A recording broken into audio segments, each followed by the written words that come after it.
Eskiden mevsim seçerdim, solardım, çiçek açardım. Şimdi ben o ben değilim. Bilmez bir ahım var, bilmem ne günahım var. Vedalar sardı beni, bildiğin gibi değil.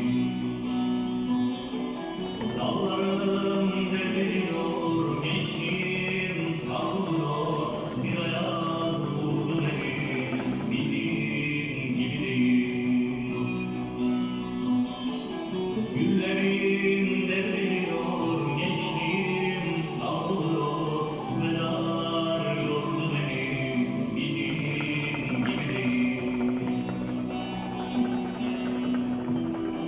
Şehrin en karanlık yerinde duruyor, haydi dur.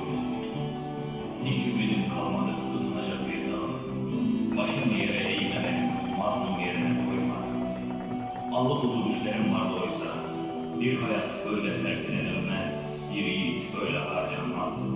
Dağlara taşlara bağırasın geliyor, içim yanıyor içim, bildiğin gibi değil.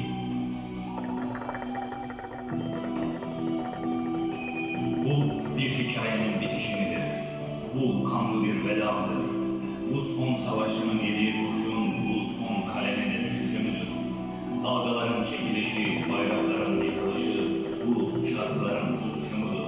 Ömrüm kanıyor ömrüm, bildiğin gibi değil.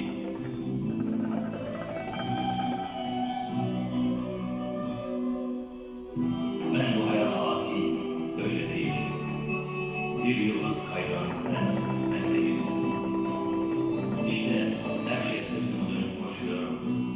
Sarı güller kahrolsun, ıslak gözler, beyaz mendil kahrolsun.